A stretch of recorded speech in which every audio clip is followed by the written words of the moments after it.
Shout out to Thaddeus in the building.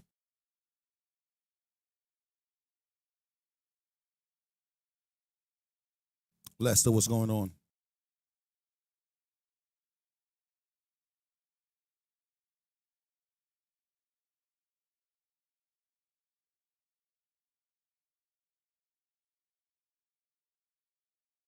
Got to give everybody time to get down into the building. What's the word, everybody? Shout out to the chat. We vertical.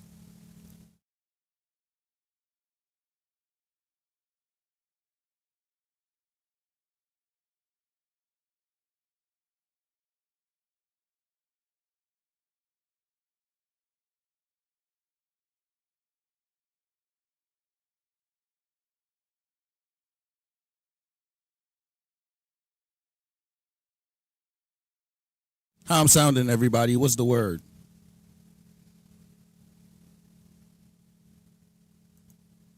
Oh, man. 1 second.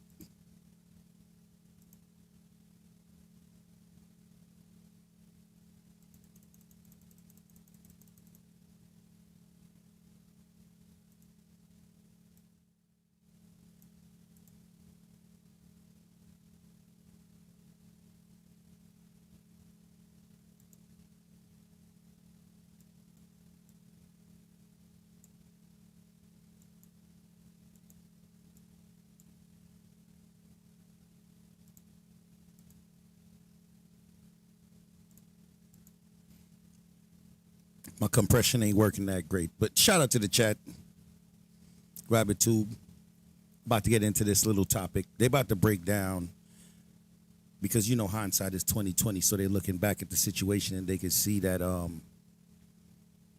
lot of mistakes was made, and now they can see how everything actually happened. I hope I'm sounding good, y'all. Hold on, let me check myself before I wreck myself. Shout out to the elders in the chat.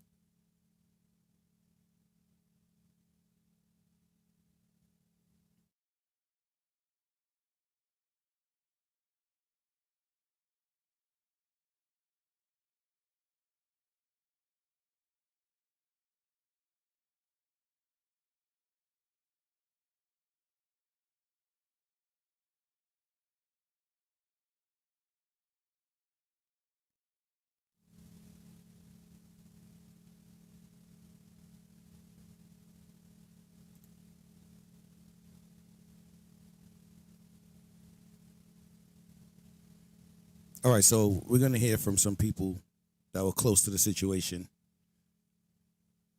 and was able to break down how things actually occurred.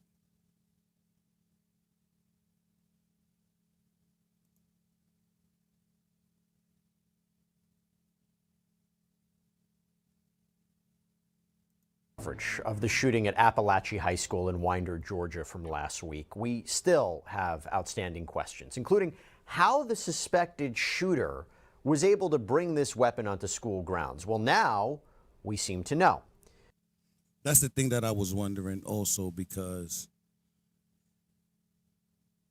they got metal detectors in the schools in New York City. In high school, like not junior high school, but the high schools, they all have metal detectors in them from since like the early 2000s, since like the 90s. Since 50 Cent was in high school, they had metal detectors in the high schools out here. And we don't have the freedom, the gun policy freedoms like they have in the South. You know what I'm saying? And they got metal detectors here to make sure that we follow these rules. This, of course, is the case of 14-year-old Colt Gray, who is charged with 4 counts of felony murder for killing or allegedly killing 2 students. Mason Schemerhorn, Christian Angulo, both 14 years old. 2 teachers, 39-year-old Ricky Aspinwall and 53-year-old Christina Ermy. I send a prayer out and condolences to all of the victims and their families. But if you see the last video I showed, they didn't have a picture of Colt. But that picture with the long-haired kid is Colt. I didn't have a picture of him on the last one. All I had was the pictures of the victims. His father, 54-year-old Colin Gray, has also been arrested and faces charges of his own of second-degree murder, involuntary manslaughter, cruelty to children for allegedly recklessly allowing his teen son access to the weapon that he. And that's what I was saying before, is that the allowance of the easy access to the firearm has to fall on someone. It cannot just be the child's fault that he had access to this firearm. It also falls on someone else. That's what I was saying before. Not necessarily blaming the father for what the child did, but noticing that he had some role to play in it because he didn't secure the weapons. He apparently purchased for him. And I think this is the first time in history of one of these incidents where the parent of the child actually got into trouble for not securing the firearm properly. Last December. And this is especially heightened and alarming since we have come to learn that the teen was on the FBI and local law enforcement's radar a year before for allegedly making threats to shoot up a school online. But we now have some new information. And for that, I want to bring on Johnny Edwards, who is a reporter for Fox 5 TV in Atlanta. Johnny, thanks so much for coming on. To give everybody a little perspective, we were just talking. You live about 45 minutes away from Apalachee. We're from the Apalachee High School, from Winder. And my understanding is you visited a number of different areas in this case. What is the feeling like in the community right now? What's the feeling like in the state right now? Well, I would say it's despair, it's shock, it's sorrow at the loss of life, and frankly, it's terror at how vulnerable this has made us all look.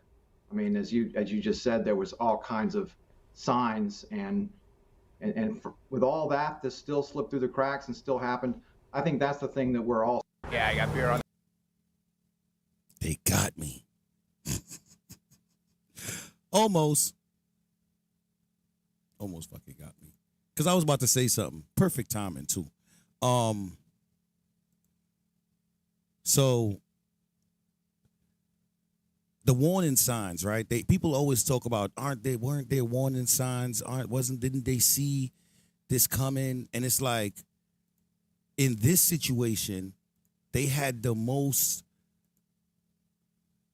fluorescent warning sign you could ever see. It was like lime green, glowing with LED lights all around it. Like, these warning signs were hard to not notice. And this is the reason why this story is a little different from the others. It's because there was room to stop this from actually happening. You know, there's a lot of different things that could have been done. Once the issue was raised, they should have took the father's guns from him, every last one of them. Because as a parent, you should be able to control that type of situation. Like with your son wanting to threatening to do these type of things and having the means to. Because it's the means that matters. It's the fact that he can actually go and get a firearm and do what he's saying he wants to do. Just really reeling from. And before we get into the specifics of the gun and how it was brought onto the school grounds, in your investigation over the past 2 weeks or so, what have you learned? What have you taken away so far from this? Well, Sheriff Smith told me earlier in the week, he told me that the shooter brought the gun in his backpack. All we know is this is an AR-15 style rifle. They don't have those little machines like the airport where you put the bag through, because we had those. We had those when I was younger. I know they got them now in high school, because they had them in high school when I was younger. You couldn't just walk in. I don't know. It's different. Everywhere is different. And this is what I'm understanding from watching this, from paying attention to these situations and how they happen. I have not personally gotten any confirmation on exactly what kind of gun or model or manufacturer this was.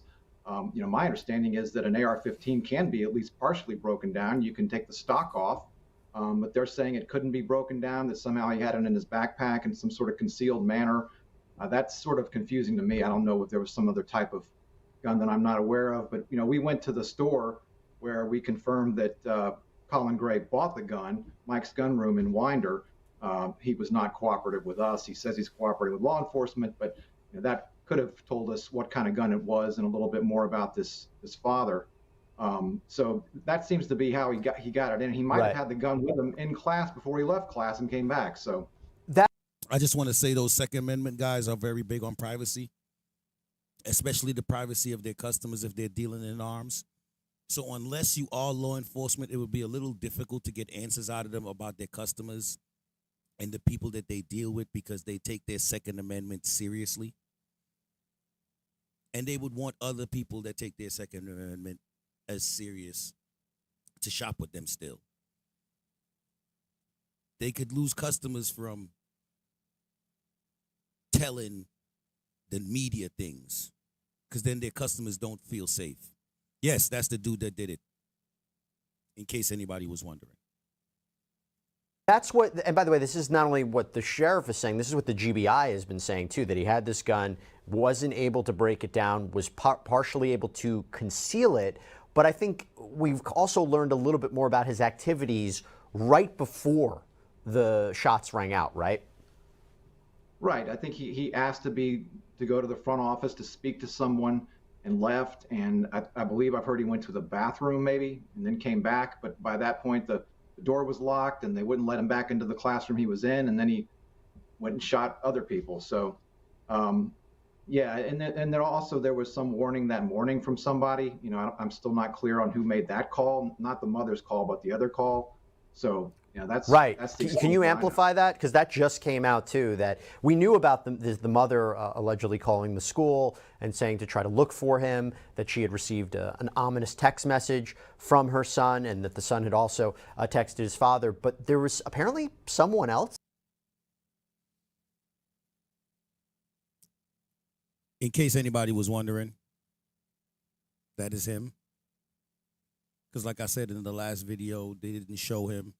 He's a minor, so this is his photograph from his arrest.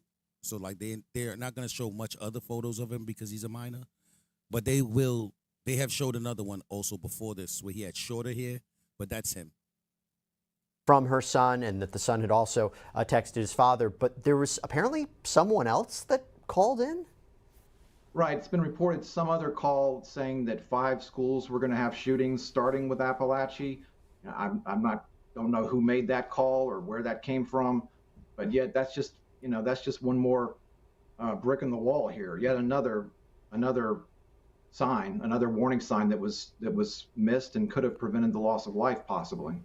Hey, we really appreciate you guys coming to us on this shooting story. We don't take your trust in us lightly. And as a way to say thank you, we want to highlight one of our sponsors that's offering such a cool service. If you didn't know about it, it's called Upside.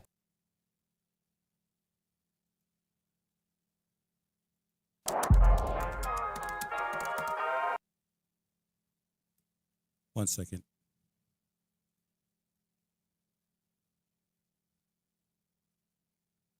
I ain't about to promote.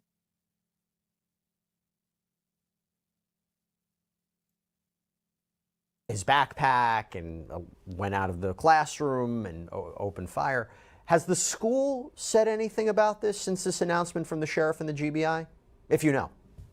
Well, there's several different school systems involved in this. You know, there's different schools that Colt Gray had been to. The question we've been trying to get answered is, you know, there was that interview with the father and son back in May of 2023, and then there's some paperwork and email indicating that they were going to warn, you know, local schools. They said. Now, at the time, he was still in Jackson County in Jefferson City schools. We don't think that warning ever got put out. You know, much less what that warning would mean. What would it mean to monitor this student? You know, we've tried to ask. Some of the schools have responded to us as far as whether they got that warning. I think Jefferson City schools put out an email to parents saying they never got this. I believe Jackson County did answer our question and said no. Barrow County gave us kind of a word salad press release when we asked about that. So, you know, and that's a little troubling. You know, they say after a school shooting, it's not the time to talk about gun control. I don't know about that, but it's definitely not the time for bureaucratic obfuscation. And a lot of people have questions about this. And, you know, we really need to know how these warning signs got missed. And I think that question needs to be answered. That's the question that I want to talk about. Is the neglect of the warning signs that was presented. It's not like they didn't know anything and it just happened. They had a lot of information that this could happen. And then it did. And I could understand the doubt because as law enforcement, a lot of money goes behind investigation, right? And you don't want to waste the money investigating a Jesse Smollett situation where it actually doesn't happen. It's just idle threats or whatever, a waste of resources, right? And I could understand not wanting to waste the resources. But when it's a situation like this, and not like, listen, an actor said someone threw a rope around his neck and called him the N-word, and they spent like $50,000 investigating it. And that was just the overtime I heard, right? But this regular guy is running around saying these and making these threats, and people are concerned and voice their concern, and nothing is done. They said some officers went out and spoke to the father, and the father said that the weapons were secure. But what about actually making sure that the weapons were secure?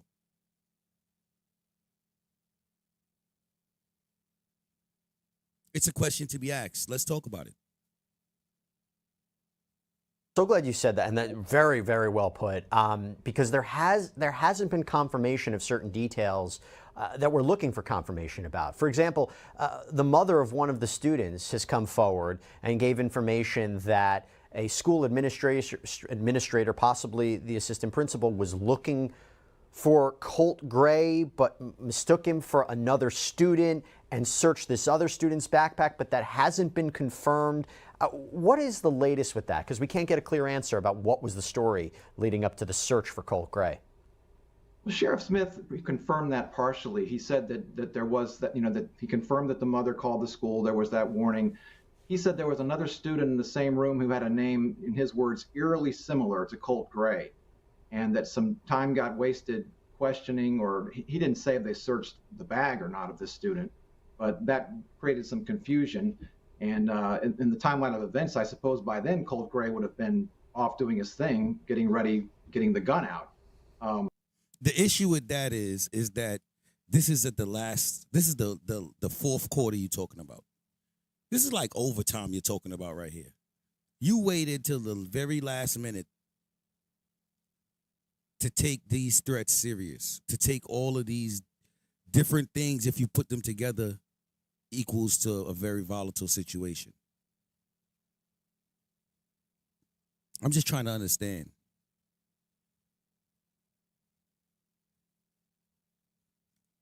I'm sitting back and I'm thinking, if I were one of these investigators, I would take this a little bit more seriously. I would want to see where the guns are stored and how they're locked up away from this child. What prevents him access from these guns? Why'd you buy him a gun at this age and gift it to him?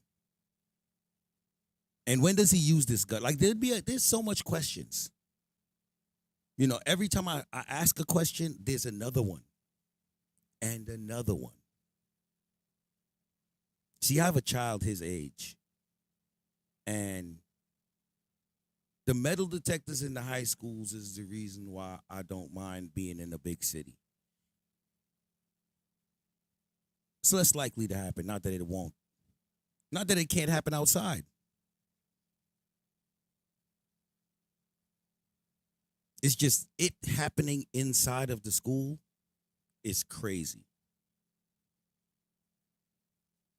Because of the high schools that I went to and the way things were set up, I could see how it doesn't happen here often or at all. But because of the lacks that I'm hearing in the security for the students in places like this, I could see where it could happen, how it could happen. I'm just here to stimulate conversation, everybody.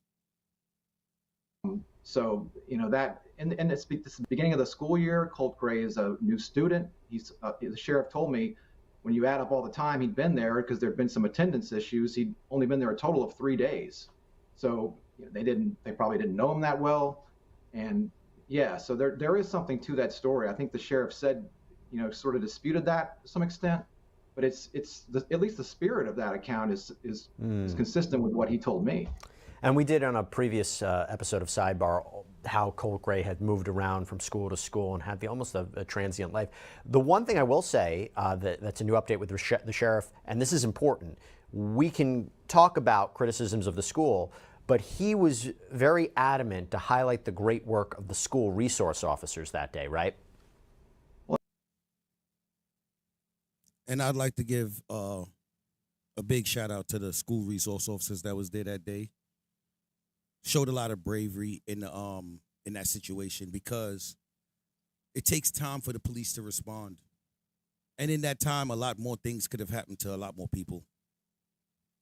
And the reason why I use this video and I played this video is because of the fact that I wanted to understand how the gun was introduced, and also let people know that the father was charged. But I want to know how the gun got into the school, and a little bit more information about the warning signs and how they weren't taken seriously. There were enough warning signs for this to be taken seriously.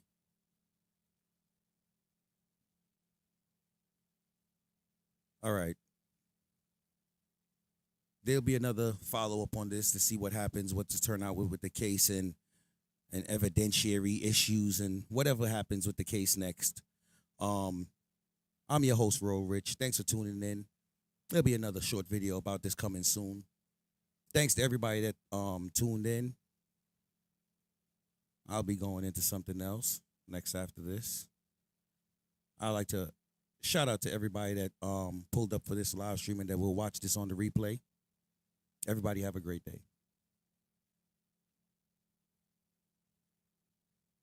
This is what they call classism. This is what